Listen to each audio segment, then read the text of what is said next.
provides us to connect, to learn, and to grow while exploring topics relevant to our county. Our next program is tentatively scheduled for February 2024 and will focus on the humanitarian efforts in Ukraine and how people here can become involved. It will serve as an update to a similar program that we offered almost a year ago and to which we had a great response. I also want to point out a very different kind of program that we've offered for over a year and that is still going strong. It's called Death Cafe, and it takes place here on the first Thursday of every month.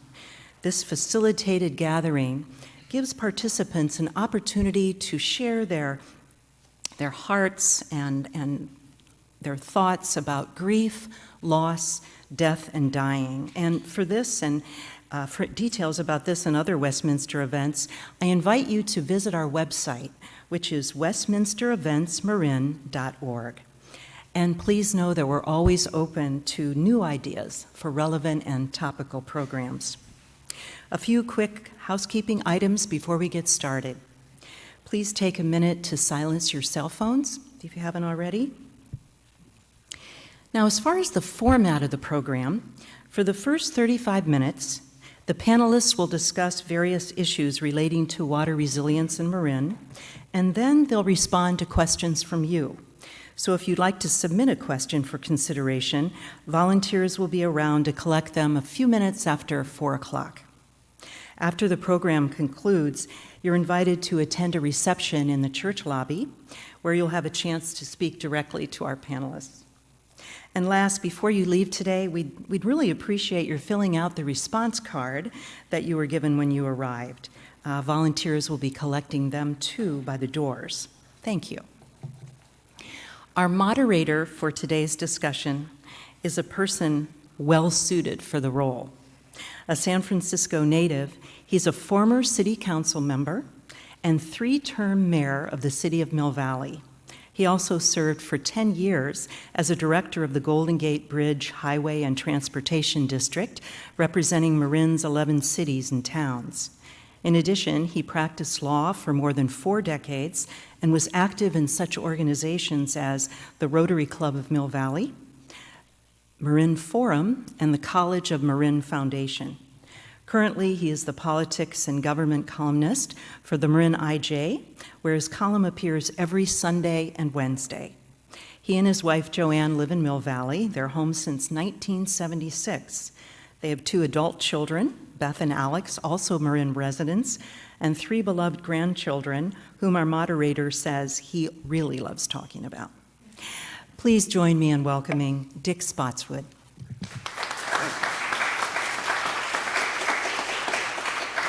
Thank you. It's a pleasure to recommence after the pandemic Westminster Forums. This is a terrific opportunity for folks to learn more about our county and to interact and have questions that you really care about personally asked to our panelists today. We've got a great panel. The topic, as you know, is Navigating Climate Change, Marin's Route and Journey to Water Resilience.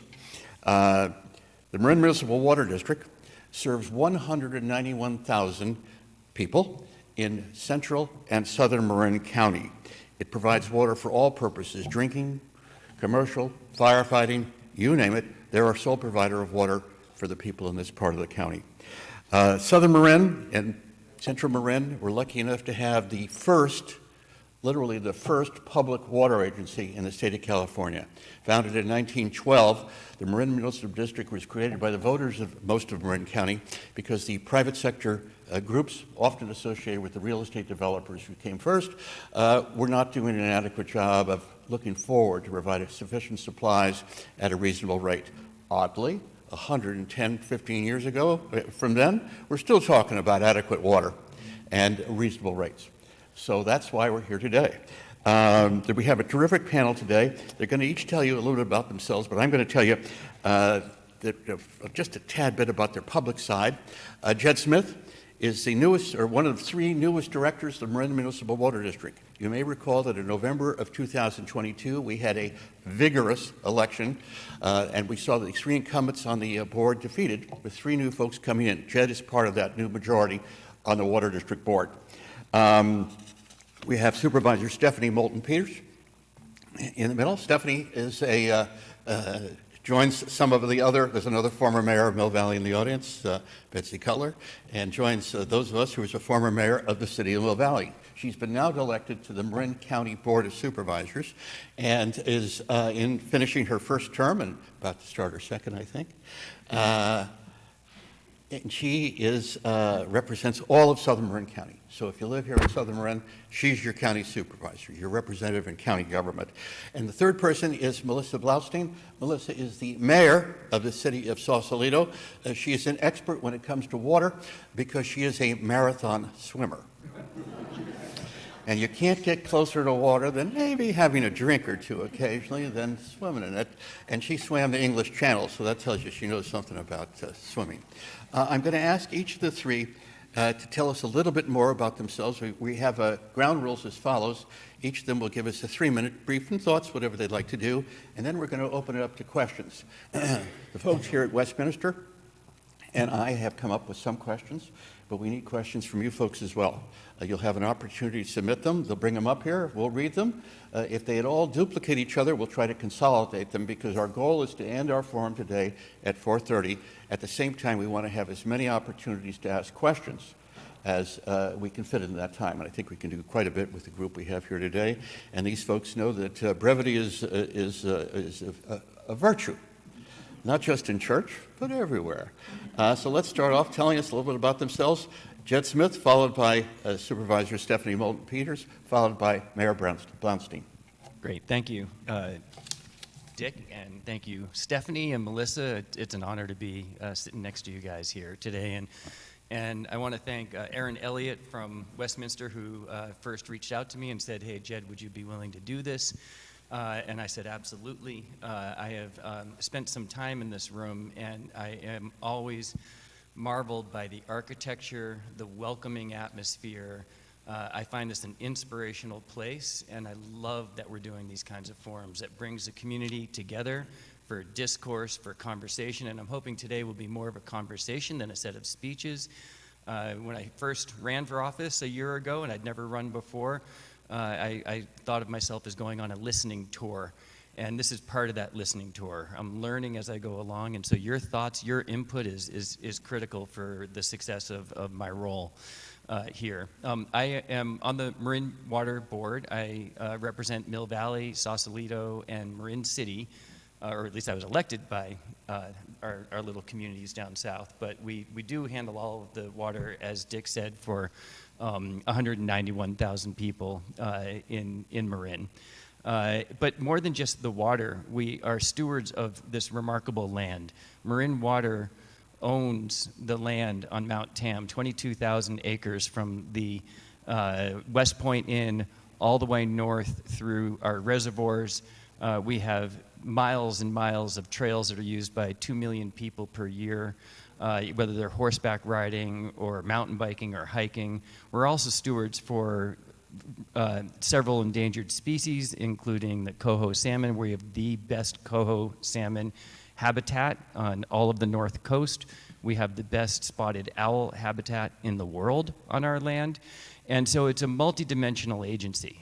We are absolutely nervous and responsible for making sure that we reduce all fire risk possible. So we handle our habitat, we handle the land, we handle water to your pipes, we handle recreation use, et cetera. And so those policy issues are complex, and someone doesn't like almost every decision that we make. and so therefore I can understand why historically this board has come up under fire. And I think that led to some difficult times, and there was a shift to kind of shift the behavior and shift the energy in the board last year. That was rooted in the fact that in fall 2021, Marin Water almost ran out of water. We almost went dry with the drought. It was the worst drought since the 70s. And in addition to that, there really wasn't a strategic roadmap to handle both short, medium, and long-term water resiliency, storage, and supply efforts. And I think the agency had not been prepared for the financial impact of drought. So when we came on board, and I do see Matt Sampson, who's another board member here, who'd be more than happy to answer lots of your questions afterwards, we were losing $1 million per month, every month for almost 2 years. They had not raised rates, probably because it's not popular, and we weren't prepared for the drought. We had 27 unfulfilled hires that we couldn't afford. And so the agency was in a bit, in my mind, of a financial crisis. And so this is what is called a preemptive strike for folks who are here to talk about how angry they are about the rates that got raised. We really were in a big set of trouble. And if we hadn't, by June this year, we would have been either bankruptcy or insolvency or however a state would handle an agency like this. So we had to move quickly. And I believe that we did it thoughtfully, extraordinarily publicly, upfront and transparent, but we also were inclusive, and so there was a lot of public meetings and a lot of thought process that went behind turning this around to be a thoughtful, forward-looking agency, and I'm hopeful that we'll do it. So I'm hopeful in 3 years, after this rate setting is done, that this community will be proud. They'll be proud of what we've done. They'll recognize that we're trying to be the best stewards that we possibly can for the land, and we'll try to look out for our long-term water resiliency. Thank you. Thank you, Jed. Supervisor? Great. I am so delighted to be here. Thank you to Westminster Church for hosting this, and I'm really happy to be with these two leaders who are very dynamic Southern Marin leaders. If you ever need energy, these two have it, and I'm keeping up with them. I also want to acknowledge here today Rosemarie Gaglione, our Director of Public Works for the county and our flood district, and also Steve Moore, who is the General Manager of the Ross Valley Sanitary District, lives in Southern Marin.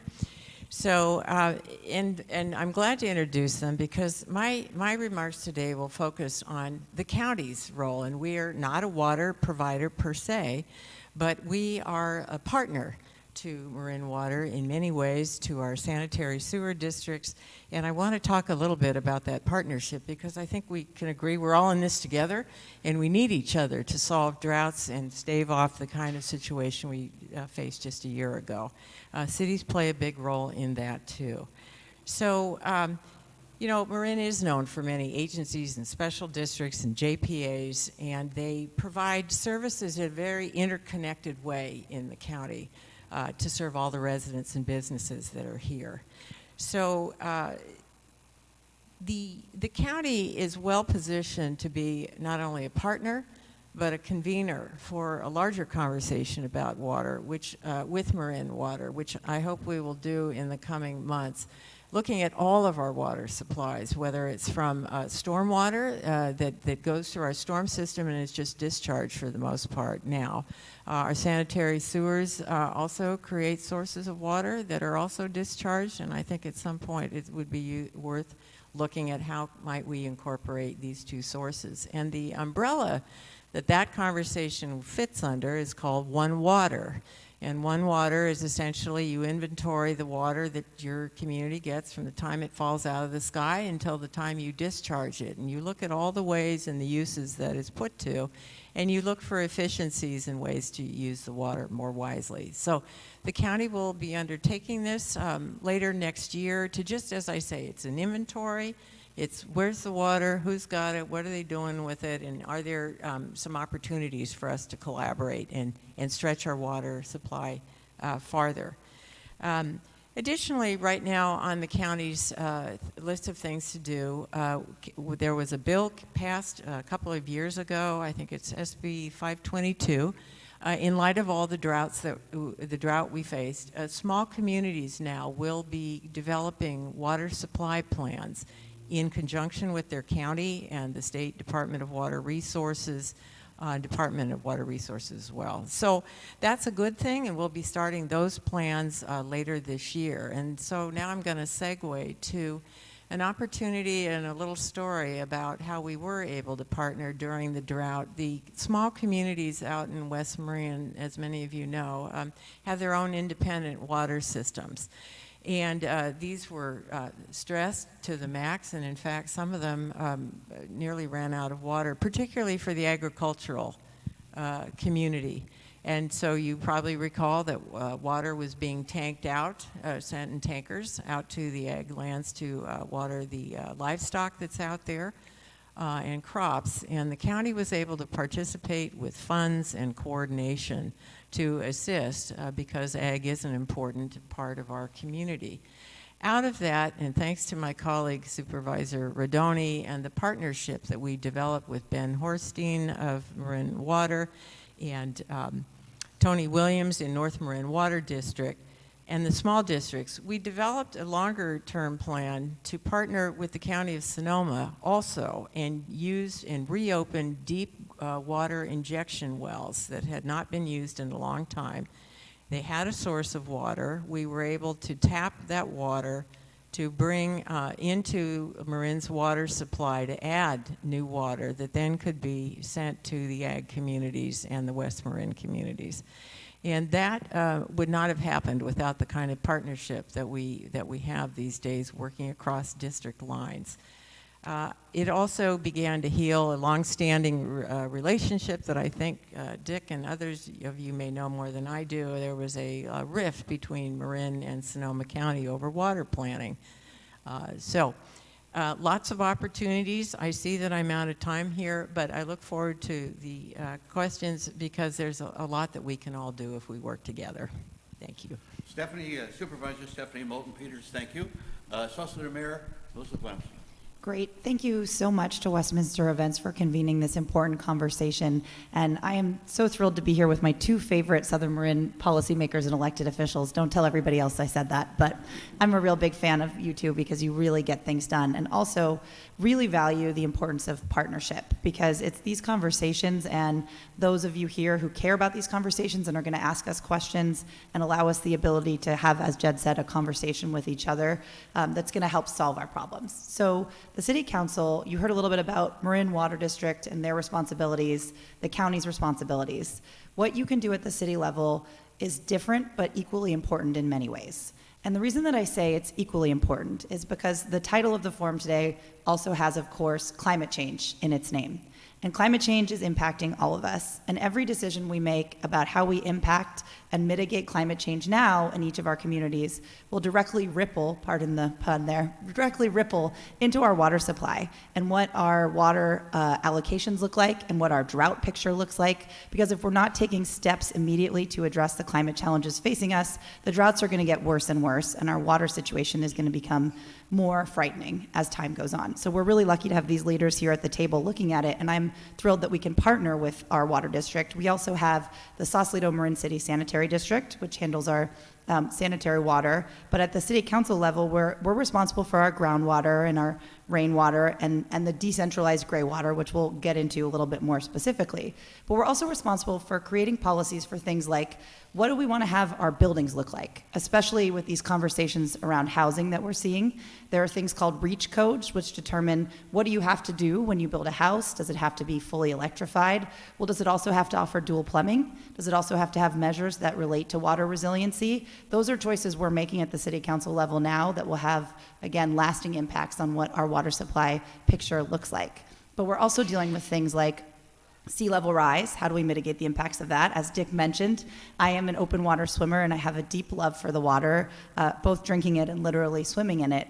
And when I'm in that water, I think often about how are we going to be able to keep it clean? How are we going to keep our bay safe? And how do we maintain a water supply that will be enough for our community as a whole? So I think the partnerships are so critically important with MMWD, with the county, with our Marin City, Sausalito Sanitary District, and your respective sanitary districts. Every town in Marin is a little bit different. Ross Valley Sanitary District is here. Thrilled to see you, and very great to have the Director of Public Works from the county as well. You have all of the change makers here with you in this room, but it's important to remember that every conversation will matter when we think about our bigger picture. And so having an aggressive climate action plan is a really big part of that.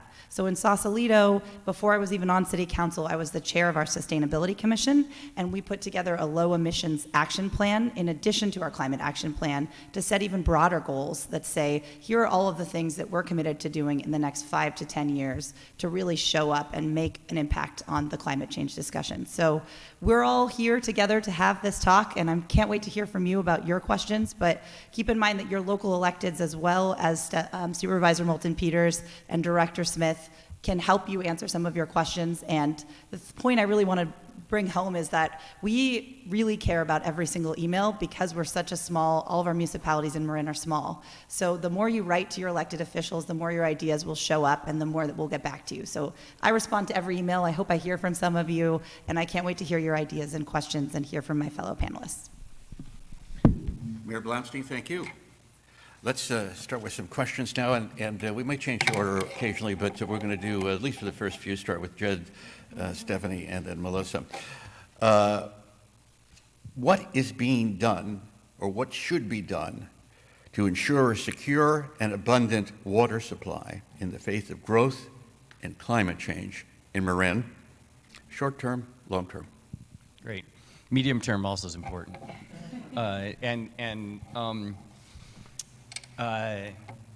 think to start from where we are right now, Marin has 7 reservoirs. We get 75% of our water from our own reservoirs. We're lucky. We're fortunate. We don't have to rely on Sierras. We don't have to rely on Colorado River.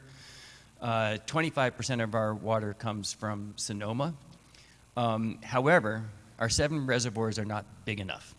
We only have a 2-year water supply in our own reservoirs. So we're lucky we have rain. We're lucky that we can rely on our own water, but it can only get us so far, and with increasing long droughts, we don't have enough. And that's what we found out again in 2021, as any of you who lived through the 1970s drought experienced it as well. It can be harrowing. And so immediately, the first thing that we did when we came on board with Matt Sampson and other board members was develop and approve a water supply and storage roadmap, which we did within the first 3 months when we came on. And it had a short, medium, and long-term approach. In the short term, we're looking at easier fixes that we know we can help increase the thousands of acre feet by making our reservoirs more efficient. And by helping encourage conservation and efficiency in your home and in your irrigation use, mostly outdoor irrigation, which is where a lot of the savings can be found. So that can happen right now, and I have to say our community has responded extraordinarily well. We just got an award for being one of the best counties in the state of California for conservation and water efficiency efforts, and we can still do better.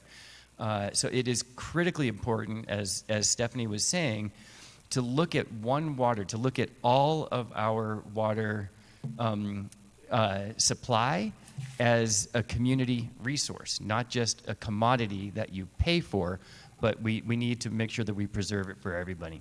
In the medium term, we're looking at other opportunities to either increase supply through some feasibility studies with desalination, through some feasibility studies looking at recycled water, and through a broader Marin, Sonoma, and regional partnership approach where we can further extend our relationship with Sonoma and hopefully repair some of the issues that were mentioned earlier, and look at a full regional approach to how we can think of each other as partners and strengthen our relationship, and I'm highly dedicated and focused to do that. In fact, I just came back from Washington, D.C., where we are going for our first federal grants that Marin Water has ever received from the Army Corps of Engineers, where I do believe we have $28 million that Jared Huffman was able to get approved, and now we're going for it. So just because it's earmarked, we got to go get it. And so the first $1 million is what we're shooting for, and hopefully when Congress gets back into session and they get that budget approved and it gets signed by Biden, we'll start that federal partnership flow that will help others. So that's in the medium term, and longer term, it's probably going to be more like recycling and desal, which is inevitable. It's just going to take a lot more money and a lot more time. I could go on for a long time. Stephanie, what should we be doing to secure adequate and abundant water supply. Well, I think Jed had it absolutely right with these partnerships and across county lines and within the jurisdictions. And it really was remarkable to see Sonoma County come in a way that will be ongoing now to take water from the Russian River during the high flow seasons during the winter rains and bank it in their deep water injection wells. And then it'll allow us to pull it out with them as we need it during the drier summer and fall months. So the fact that we don't have any deep water injection wells that I know of, and we have very little groundwater capability here too. So by partnering with another county, it's a real benefit to us. Same goes for water recycling. I understand that there's a possibility that water recycling may work better if we are exporting some of it to Sonoma County, where they can use it to recharge their aquifers. So there's things that we can do in tandem with the Sonoma County that we couldn't do on our own. The other thing I wanted to add is, as you all know, when you're problem solving, there's a big plan that you have, and then there's opportunities that arise. And we had one now out on Frank Valley Road going to Muir Woods, where the county with a federal grant will be resurfacing that road. If you've been out there, you know it's missing a part of a lane due to a landslide some years ago. But there was an opportunity that Supervisor Rodoni and Jed and Marin Water talked about. In the course of replacing that road, could we consider doing a feasibility study to see if we could put a water pipe in first that would connect Muir Beach community to Marin Water's water supply in East Marin? Smart idea. We're going to do it, I think. Go ahead and do a feasibility study, a cost-benefit analysis. But it would be wonderful to have the extra redundancy for that community if we can swing it. Thank you, Stephanie. Melissa? Thank you. So I completely agree that we really need to be having these strong partnerships regionally, and also so appreciate you chasing that federal funding. Because of the Inflation Reduction Act and the emphasis on climate change, there is a new kind of a new well we can tap. I'm going to keep going with these water puns this whole panel. A new well we can tap of funding that will help us to make sure we are getting all of the resources that we need, and we have great representation with Jed's efforts in Washington, and also with Congressman Huffman advocating for us to make sure some of that funding comes home. I think the biggest thing that we can all do as well is just to think more responsibly about our own use. How are we taking steps to conserve our water? It's great that we did win an award, but I believe that we can do more. Some cities and towns took the response to say, we're not going to allow lawns anymore, we're not going to allow watering through specific hours. Every town is different, but I think in the short term, those immediate responses are important, and we need planning for them.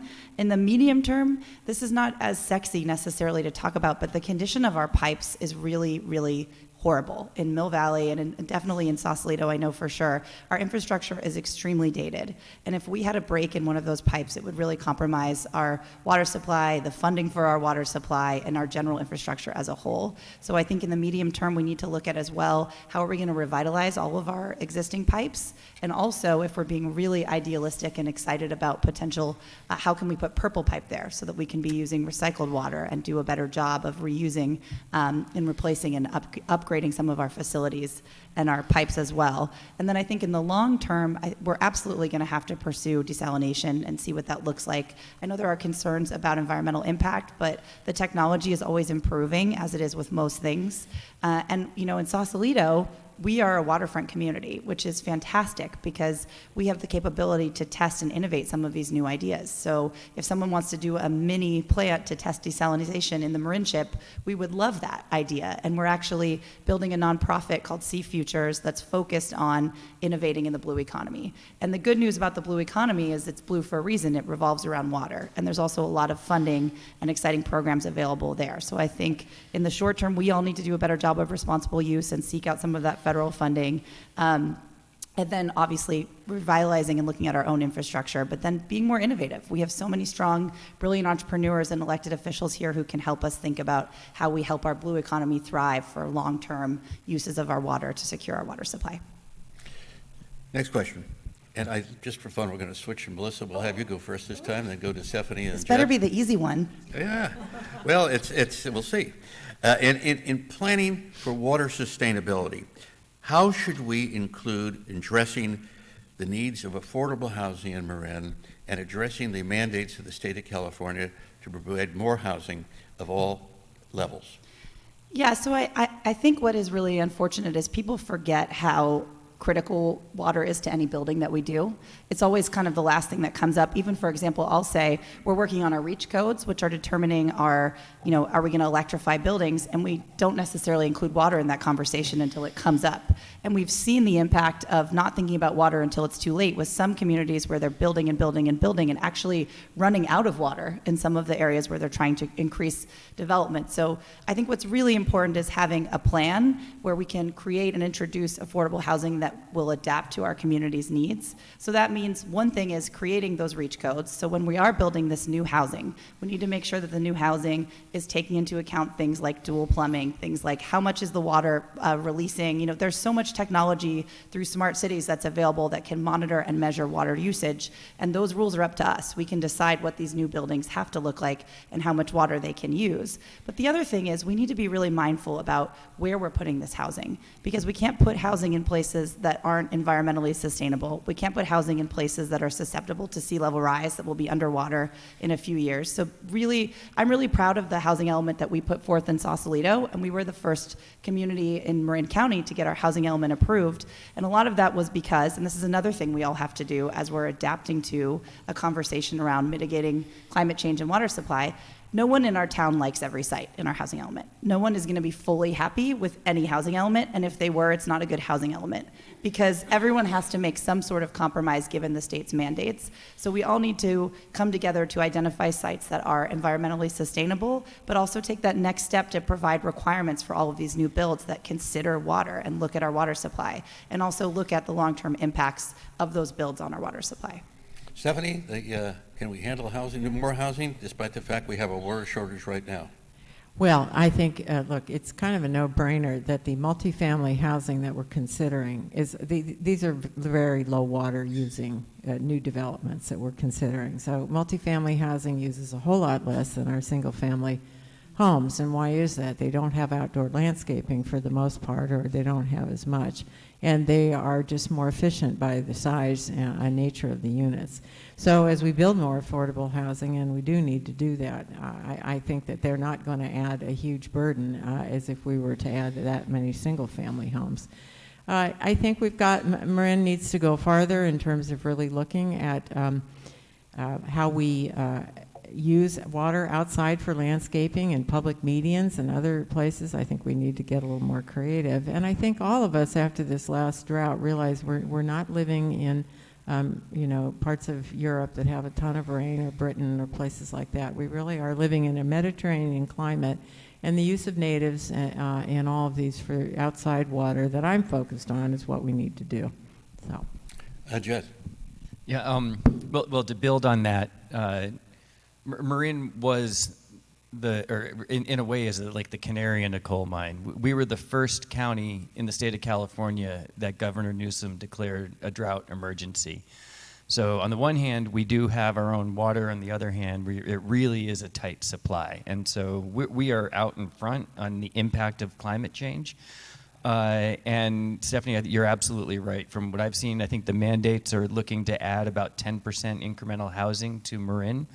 But from our analysis, that would be about 5%, maybe even less, of additional water use. We're looking to increase our water supply and storage capabilities by like 50%. So it's small compared to the massive efforts that we are undertaking, and we can handle it. So if the houses get built, we will supply the water. It's not an issue. So if you don't like housing, don't use water as the reason not to do it. So we'll figure that out. The other thing about housing in Marin is somewhat unique because it has been so skeptical about development.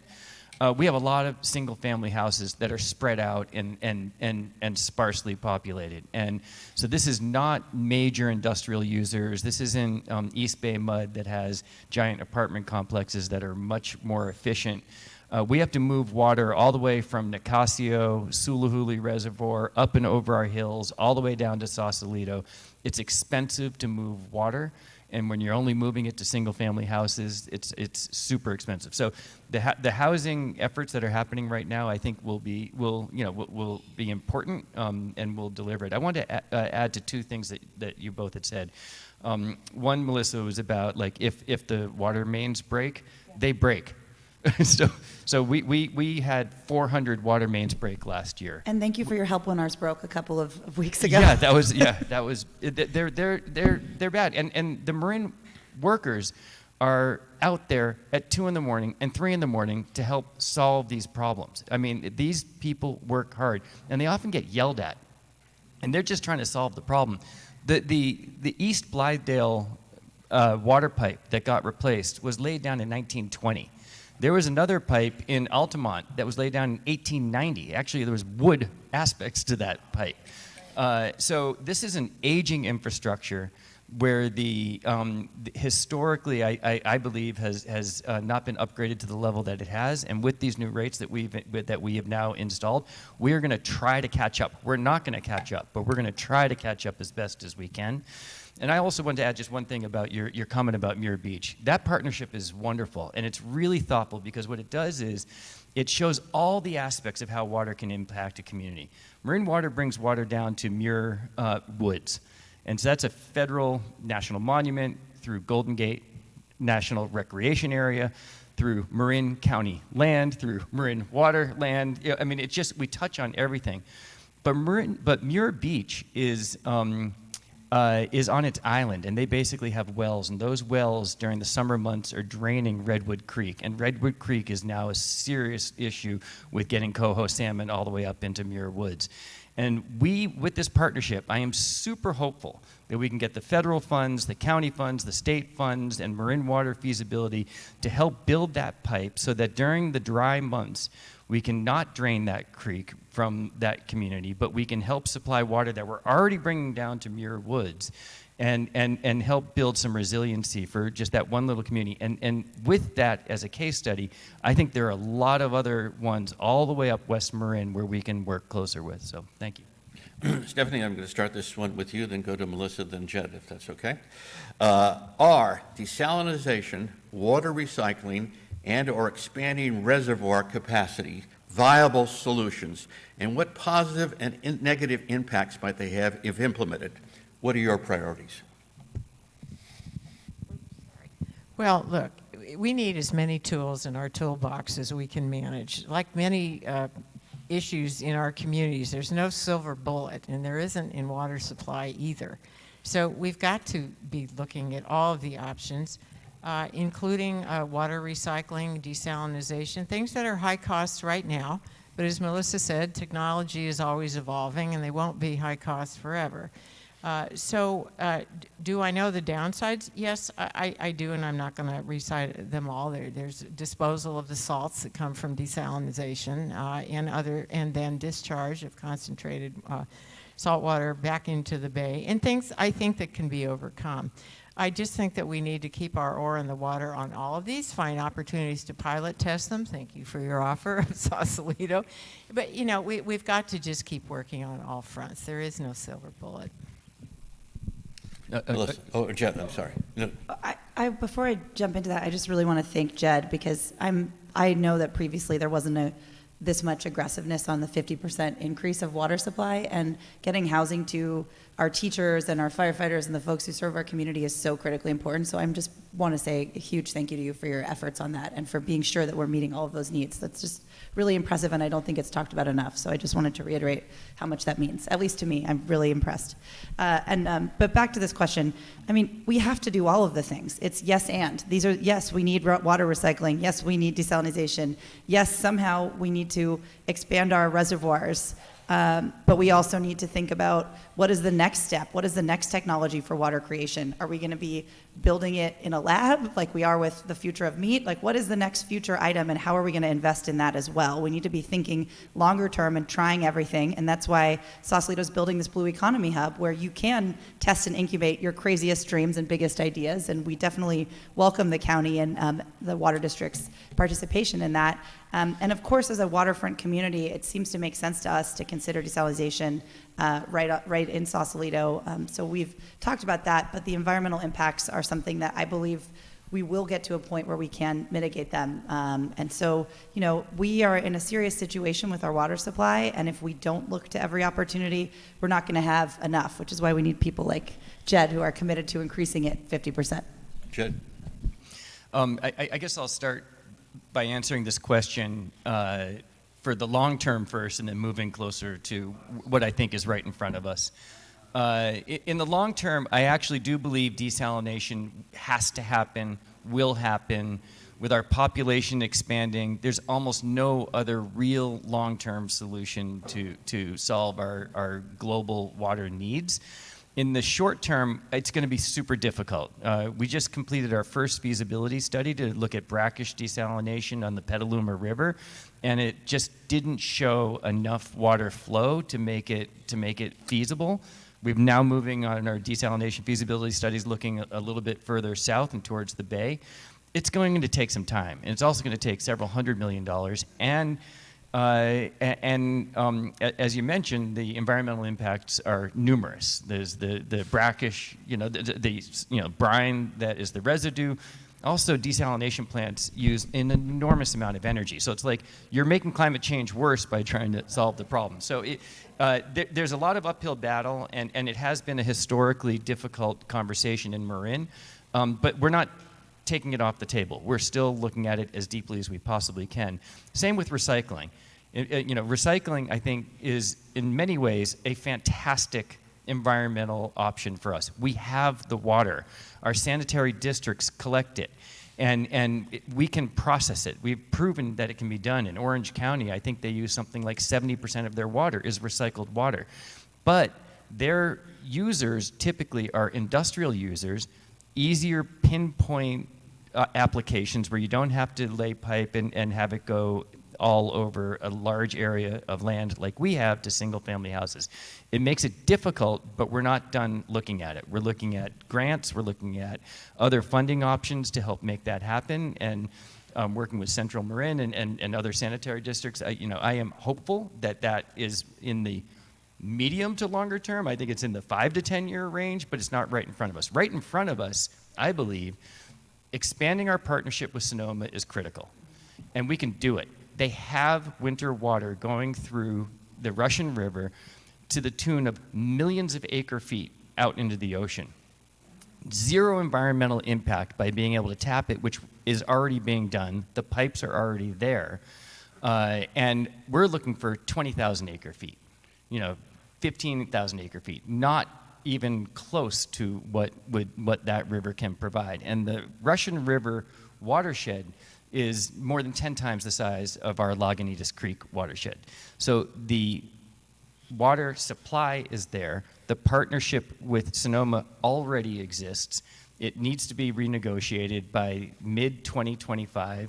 I am going to make that a top priority to make sure that Marin is looking at how we can help Sonoma and the other regions and the other water districts build a partnership approach rather than we take their water. What can we help this entire region build resiliency by investing in storage, investing in the pipelines, and looking at how we can both bring that down to our reservoirs, which may have additional capacity. There may be opportunities at Kent Lake, at Nicasio, and Suluhuli where we can store more. So it's really a matter of where do we put it. We know the water's there. We can renegotiate the relationships, and we're going to need Stephanie and Supervisor Rodoni, and we're going to need Supervisor Rabbit up in Sonoma, and we're going to need Senator McGuire and Congressman Huffman to partner and help us get through this, because these are difficult conversations, but I'm super optimistic that we can. Thank you, Jed. Melissa, environmental question. What incentive should be offered to encourage people to conserve? We're in a climate emergency, so the incentive should be, do you want your children and your grandchildren to have a community that they can continue to live in with access to free drinking water? I am taking this situation very seriously, and while I think incentives themselves are nice, I think that the climate emergency that we're all sitting with right now should be incentive enough for us each to want to take the necessary steps to conserve our water. If that doesn't work, then okay, we can consider some rewards, which I'm sure the Water District would work out, but my feeling is that we're in a climate emergency and we all need to be taking necessary steps, and that means conserving our water and doing a better job of thinking about our water use. Jed, incentives. Well, we have many, and they already exist. There's some small things that you can do in your house and in your own landscape, and you can just use less. That's the most important thing. And we have gray water options that you can use for your laundry to landscape. It's not the best cost-effective way to do it, but if you can afford it, it's a wonderful way to help treat your landscape. You can collect water with stormwater capture, which is helpful. You know, with our long dry periods of months, they're not going to solve all of your irrigation needs, but every bit of an incremental storage is super helpful and important. I'd say the most important thing that we're doing is giving incentives, and we have them right now, to take out your fescue grass lawns. And you can plant, as I did in my house, clover, which uses 80% less water, which is green and beautiful, and they flower, and they can be pollinators, and you know we have butterflies. I mean, you don't have to just all go dry and stop watering everything. You can be thoughtful about how you relate to the landscape. Use native species. Use plants that are typically grow here during the summer, rather than bring in stuff from elsewhere. And Marin Water does have incentive programs to take out that lawn, and we will give you cash to help support that kind of effort.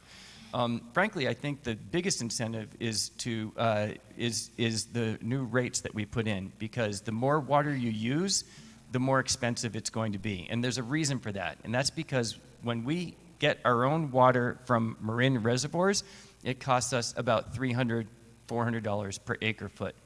When we have to buy more water from Sonoma, it costs us $1,200 or $1,300 an acre foot.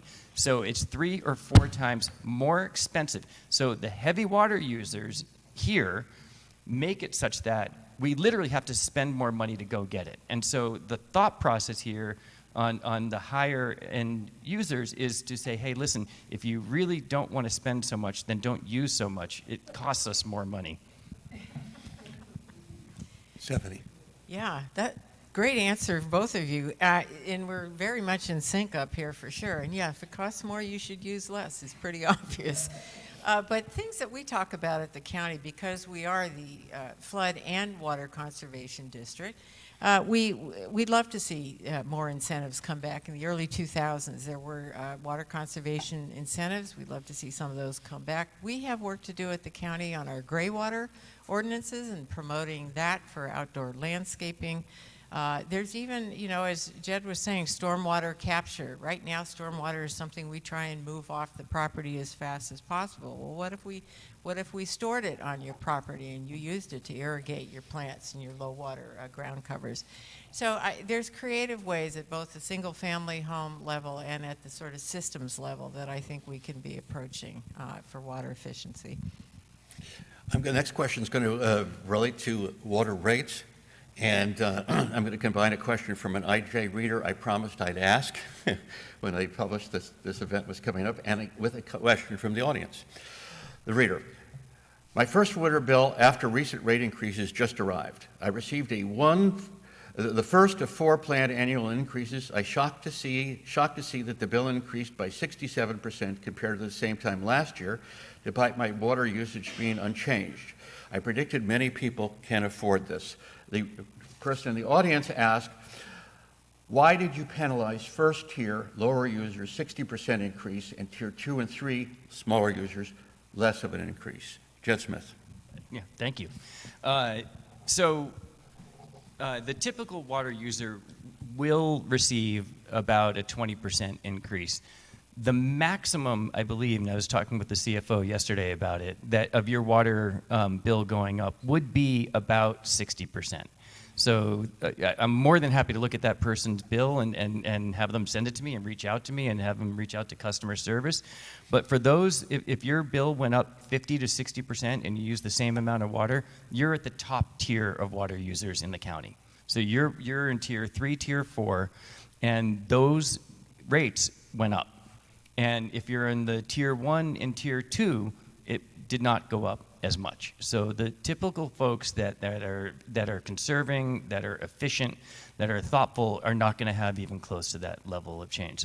So in terms of affordability, there's a couple of things that we have done and that we can do. One is you can use less water, because if you're in tier 4, you're using a lot of water. You're using in the 50 to 100,000 gallons per month of water. So it's an enormous amount of water. The second is that we do have some of the best grant programs and affordability programs of any district in California for lower income folks who can't afford it. And so you apply for it, don't be shy, and it's a very easy process, and our subsidies, I think, are as good as any. So we've tried to be super thoughtful about folks who can't afford it, and be thoughtful about recognizing that the more you use, the more expensive it's going to be. It's kind of a directed question to an incumbent board member, but Stephanie, any thoughts? And Melissa, Yeah, any thoughts? sure. I would just say, look, this is a lot like, it seems like the basics, we're really running into the basics: water, fire safety, and other preparedness. So right now, everybody is working harder on their vegetation around their homes for fire safety. Well, this costs money, and we know that, and so we have programs to assist seniors and others who may be on a fixed income to help with vegetation. Sounds like the Marin Water has programs to assist. So I think for those who really need the help, there is the help, and for the rest of us, I think we just have to decide what our priorities are, what we want to pay for, and make those choices. How many years has it been since you raised the rates? A long time, right? No, they had this been significantly, raised though. nominally. Yeah, but the a few last time you years. made a significant increase was many, many years ago. They were not raised for 10 of 14 years at all. Right. And we're still playing catch up from the late 90s and early 2000s. And they were not raised sufficiently during the drought, where we were then losing $1 million a month. But yeah. Well, I just want to point that out because I'm aware of that, and I know that it's often when you see a gaping increase in your utilities bill or your water bill, it's shocking, and there isn't an addendum that says, by the way, we have not raised your water rates in 10 of the last 14 years.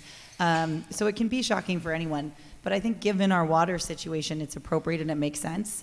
And our county does a really good job, as does our water district. And of course, at the city level, we'll do everything we can to help you navigate these resources and get in touch with the right folks, but to offer grant programs and to offer support. And if you're going to be late on a bill for a reason, the water district is very helpful as long as you're communicative. So I know no one likes it when prices increase, but we are also in an economic period of immense inflation over the last 2 to 3 years. We're finally coming down to a more measurable and approachable CPI. But for a long time, we were not raising the rates and having huge inflation amounts, so the cost was even more expensive to the water district. So, and I always think about this when we're making big changes to our budget at the city level and we have to justify a large cost. It's really important to consider context, and the water district has been doing an exceptional job for us, and they have really robust goals, as we've heard this evening, so I think it's important to keep that in mind when you're looking at the rate increases. Thanks, Melissa. Jen, I'm going to go again with you on this one first. Why are water restrictions not kept in place year in and year out instead of when we are in the midst of a severe drought? Ongoing water restrictions of some kind would keep consumers in a conservation mindset and could be increased or decreased in an emergency. Why don't we just have consistent year in, year out? Well, we're learning is one reason. We recognize that even some of the stormwater capture and gray water systems are not the best bang for our buck for investments that we have. So we've experimented with it, but they're still helpful. So we're always tweaking, we're always learning, we're always trying to do better.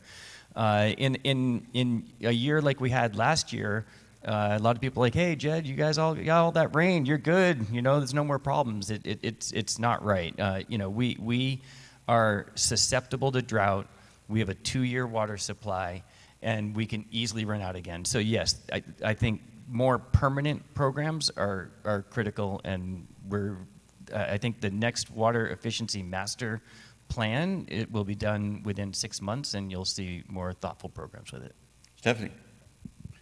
I'll share a theme that I often share with people, that I think in Marin County, for those of us lucky enough to live here, the last 50 years were just Shangri-La. They were fabulous. And we got to have our cake and eat it too, with small growth, low growth, enough water, enough everything, right? And I feel like those days are maybe a little behind us, and there's sort of a time of reckoning now that we have to do things differently. I think the good news is that our children and the younger generation are ready to do things differently. I think they see it. And so we just have to rethink. Yes, we didn't want to have permanent programs because nobody wanted to have permanent programs. They wanted to kind of live in a blissful existence. But that's not reality anymore. So we do have to do things differently. And I think there's positive ways to do it. It's not all gloom and doom. It's just different. I think we have a new generation of consumers that we're seeing as well, and more of them are moving into the county, and in particular in Sausalito, who are making decisions about what they buy and how they use their money based on its impact on our environment and our climate. And I'd like to say it's because we just generally care more, but that's not true. It's because the emergency and the situation we're in with climate now demands that of all of our consumers. So I think given that, the more we start to ease into saying this is an ongoing requirement, people will just start adapting them. I know many people who had to turn off their water during the drought and made changes to their lawn and are not ever planning to put it back in place because they understand that this is a scarcity and something we need to be more thoughtful about. So I'm really encouraged by the way the mindset is changing from all of our consumers across the county and thinking about what the future of our community looks like and why we have to be making some of these choices and spending our money differently, using our water differently, driving our cars differently. It's all part of this ongoing conversation about what our shared future looks like in the era of climate change. Stephanie, I'm going to start with you on this one, if that's all right. The question from the audience is, limits on water capacity are often, or have often, been used by no-growth advocates or slow-growth advocates. Discuss, please. Oh boy, you had to lob that one at me, did you? Okay. Look, this is back to my prior comment. You know, I certainly benefited living here the last 30 years from the way that things have been in Marin County, and they have been slow growth, and we liked it that way. But the truth is, none of our children, or very few of them, can afford to live here unless we give them our homes or otherwise make it possible. And so we're seeing that we've got to shape things up a little differently going forward. And I want to point out, since this is the 50th anniversary of the 1973 countywide plan, and that plan was the county's first an excellent effort to have West Marin be agriculture and parkland and open space. You had the Bay Corridor with the Baylands, and then the city center corridor along 101 is where development was primarily supposed to happen. And do you know, in 1973, they planned for more growth than what we've actually had right now. I think, I'm forgetting the numbers completely, but let's just say that at 260,000, which is where we are, I think that our forefathers planned for 300,000. So they anticipated and they believed that if we were thoughtful about developing along 101 corridor in East Marin, that it could be done. And so that's where I want to pick up the ball on this whole issue of water use and housing and everything. Is I think again, it was envisioned for Marin County that we could do this. And I think the panelists with me on the dais today are saying, yes, it can be done if we all work together. It doesn't have to be a negative. Melissa? Yeah, I hear a lot of responses around the no growth and slow growth, and I understand that our community has enjoyed being quite small, and Sausalito, we love our waterfront charm, but it doesn't really matter. It's not about limits on water consumption or what kind of car you drive. The reality is that we're all going to be impacted by this. So whether or not we decide to make choices or push limits on because of more housing, you're going to have to limit your water use anyway because of the world that we're living in. So habits are going to have to change. And like I said before, the way consumers are looking at those habits are changing. And so I think, yes, that can be part of the conversation about what our next 50 years looks like and how we do want to grow and how we can be responsible. But saying that the reason that we can't is because of or is due to these limits on water consumption doesn't really pencil, because things just can't stay the way they are. A lot of our community, as I really agree with Supervisor Moulton Peters' comments about, yes, we have been so blessed to live here, but I've lived here my whole life. I grew up here. I was born in Marin. I've watched it change. I've watched it evolve. I've watched my friends have to move away, and my friends who are very successful be able to buy homes here. And And I would like for more of my friends to be able to stay here and buy homes here and raise their kids here. And I think that there is a true path to doing that. And I think some of the changes that we're seeing, especially with regards to folks waking up to the impact of climate change and building a shared future that will make sense for all of us, are part of those difficult conversations. So we need to talk about our water use. We need to talk about our transportation. We need to talk about how much housing we build and where we put it. But doing nothing or blaming growth or blaming housing isn't really the path forward that is going to help us thrive and continue to be this sort of amazing, I don't know, paradise that you've mentioned. I do think living in Marin is truly a paradise, and I think we can continue that. I think we can build that together if we're willing to share responsibility and make choices like that together. Thank you, Melissa. Yeah, I'll just add one anecdote. Doesn't really relate to water supply, but does relate to Marin water. A lot of people say that, you know, we spend so much money and our union folks are making so much money, and you know, you guys need to be more frugal. This is an extraordinarily frugal agency, and we are super thoughtful about every penny that we spend. However, 80% of our workers can't afford to live in Marin. I get chills thinking about it. They can't live here. They work for Marin Water.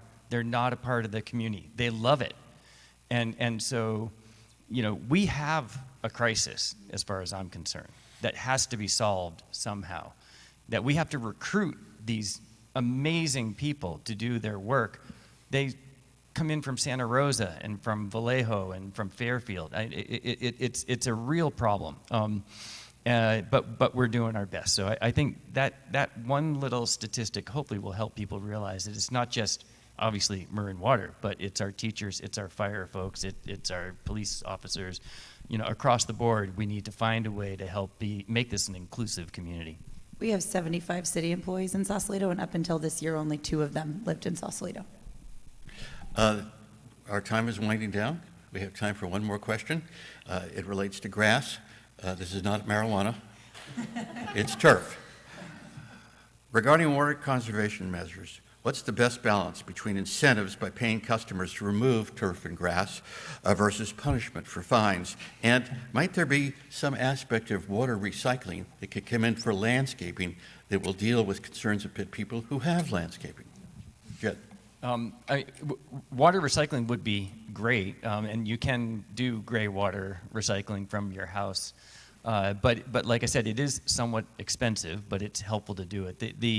The best thing you can do is to just be super thoughtful about what you're planting and using, as I said earlier, native species, local plants, and get rid of the super high water use grasses. That is easy to do. And frankly, it's the best investment that Marin Water makes in creating water supply is encouraging you to rip out your grass. It might look pretty, but there are many other options that are just as pretty and frankly better pollinators.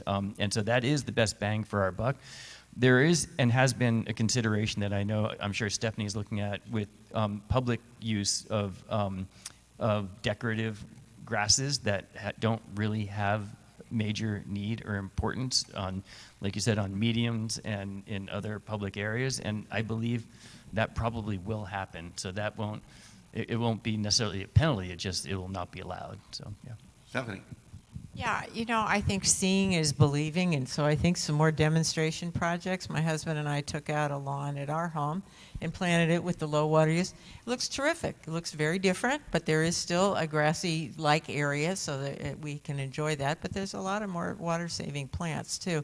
And I think maybe we just need more opportunities for people to see that and see how nice it can look. So I'm especially lucky in Sausalito because we have a Department of Public Works employee named Oscar who is a master in sustainable farming. He is extremely passionate about it.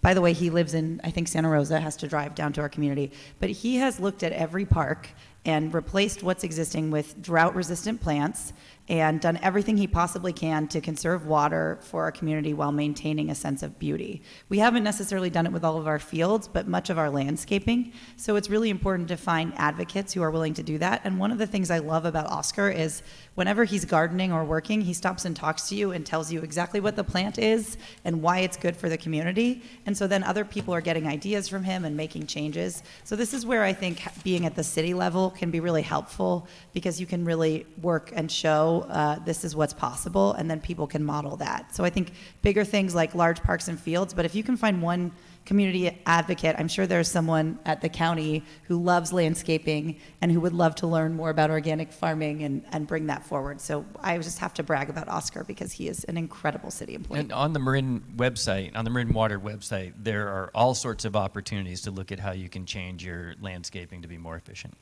I encourage people to use it. Water Commissioner, I like the term commissioner, but Director Jed Smith, Supervisor Stephanie Moulton Peters, and Sausalito Mayor Melissa Blaustein, thank you very much for taking part of your Sunday to come today to meet your constituents. And thank you to the constituents, and it's my pleasure to be here. Yes, I just should say one more thing before the lady has her hand in the audience, but one more thing. These folks will be around a little bit after we leave, so if you'd like to go up and ask a few questions just one-on-one. My question and comment real quick. Huh? Yeah. Directed at the new board member. Hooray, hooray, that you brought up desalination. Because we're losing the race between CO2 accumulation in the atmosphere and how fast we can get desalination going. We're losing the race. That's not, thank you for your, CO2 went up 10%, globally, from last year to this year, 450 million parts per million.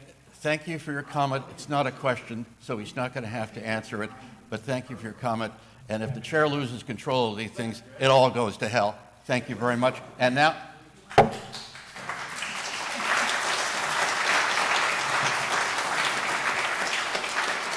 the best part of being mayor was having the gavel.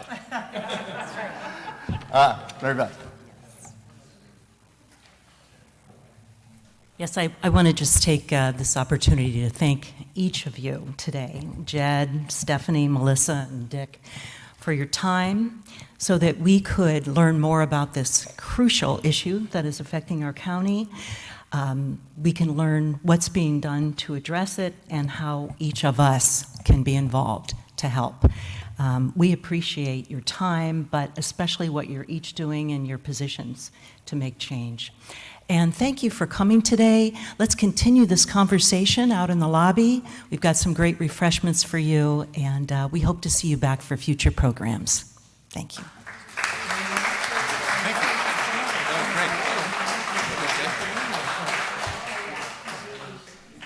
Boy, I sure hope other people take advantage and listen to this. This was one of the best conversations. They are so knowledgeable, but they're so articulate, Yeah. and they each can talk about their specific areas. This is very good. It's not universal, but in this county, it's more universal than in other places at the local level. It really gets it very first class. Sausalito's got a great council now. There were years past when, but now it's quite good. I'm not familiar with Sausalito. I'm getting more familiar with Mill Valley because of the housing issue. Yeah. Hi, thank you. Nice to see you. We got to get together. I'll call you soon. Yeah. All right.